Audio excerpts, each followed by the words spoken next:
All right, so this is going to be fun. We have some very popular TV shows and episodes that you may be surprised actually aired. Most of them only aired, I think, one time. And Kat's got the details here. Kat, let's talk about this. Okay, Rob. So, by the way, this comes from us from The Stir and Cafe Mom. Yeah. So let's talk about it. They're not in any particular order, so here we go. Okay. The Mindy Project, the episode I Slipped. It was broadcast TV's first backdoor love scene.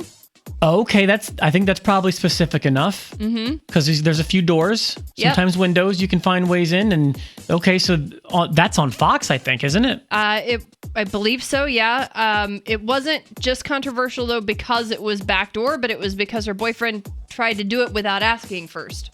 Oh, yeah, you always got to knock before you just go in the back door. Okay, interesting. That was from 2014? Yeah. Cool. In 1996, the X-Files episode titled Home. It was the discovery of a dead, deformed baby that led to the discovery of 3 deformed brothers who were breeding with their deformed quadruple amputee mother.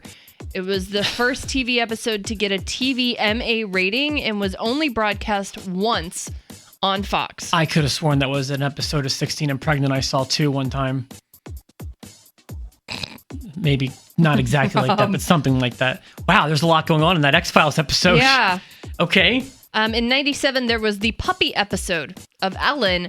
Yeah, I don't know why this one was called the puppy episode, but I do remember this episode being a huge deal, and I did watch this live while I wasn't a regular watcher of Ellen, the sitcom back in, the mid to late 90s. Everyone was talking about this episode. Sure. Because, today in 2016, coming out isn't as necessarily as controversial, but it caused huge controversy in 97. There were sponsors that left. ABC got a bomb threat. The show was canceled the next season. It ended up being a really big thing.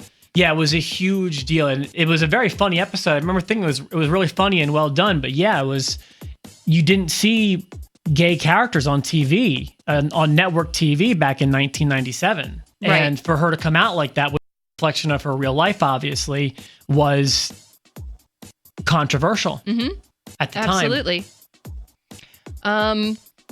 Mr. Rogers' Neighborhood in an episode titled Conflict from 1983. The most innocuous show ever had something controversial? Yeah. Okay, what happened? Mr. Rogers took on Cold War nuclear hysteria in a week-long story about an arms race that broke out when King Friday thought Corny the Beaver was secretly building an arsenal. Turned out he was just building a bridge to unite their 2 cities. Listen, I did watch Mr. Rogers' Neighborhood, but I never remember liking Mr. Rogers' Neighborhood. It was too weird for me, and that just shows why. 1983 was the year I was born. I wasn't ready for the Cold War series of Mr. Rogers yet at the time, so that one must have missed me. But this next one, though. Yeah. Check this out. In 1991, the episode was titled One Beer. This is now Tiny Toons. This is Tiny Toons Adventure, yeah. But the episode was titled One Beer. So it's a children's cartoon. The 3 main characters get drunk, steal a police car, drive off a cliff to their deaths. So it was supposed to be educational, but really?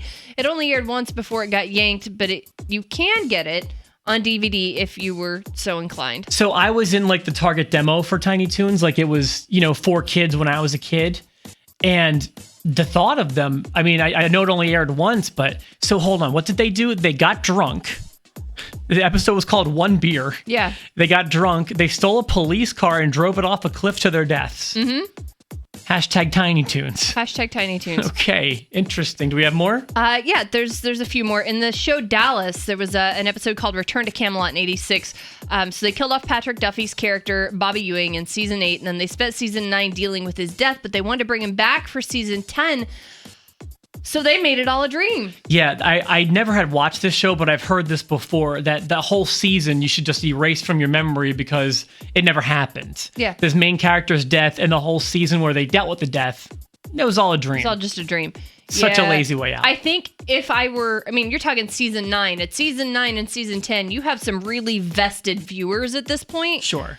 And I think to turn up season 10 and realize that you had wasted all of season 9 because the writers were lazy or decided that they didn't like how they wrote it and now they wanted to literally flip the script, I think I'd be a little upset. I think the problem was that Patrick Duffy wanted to return to the show, but they had already killed his character.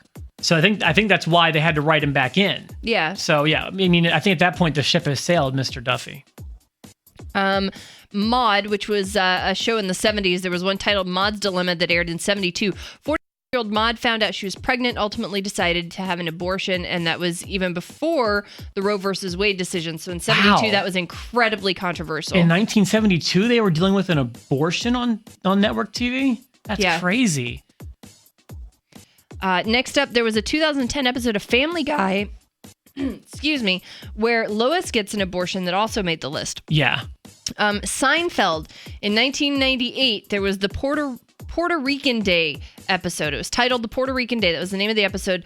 The gang gets stuck in traffic during New York's Puerto Rican Day parade. I remember this. And then Kramer accidentally sets a Puerto Rican flag on fire and tries to put it out by stomping on it. I remember that too. It was pulled after its first airing, but it is available on DVD. I have seen that episode. Yeah, I've seen it too. I guess it must have been first run that I saw, because I do remember that episode. That show was always funny. I enjoyed Seinfeld. Always did. Great sitcom. It's incredibly well written. Agreed. In 2015, there was a show It's called... the last one. Yeah, there was a show called The Fosters, and the episode was titled Now Hear This. The episode featured what was believed to be the youngest same-sex kiss in history between characters Jude and Connor, who were 13. The show airs on ABC Family. Now called Freeform, if I'm not mistaken. Oh, really? Yeah, they changed their name in January. Interesting list. The Tiny Toons one, though, still makes my head, because I watched Tiny Toons, like was addicted to it. Too. And I can't believe some of that stuff. Yeah.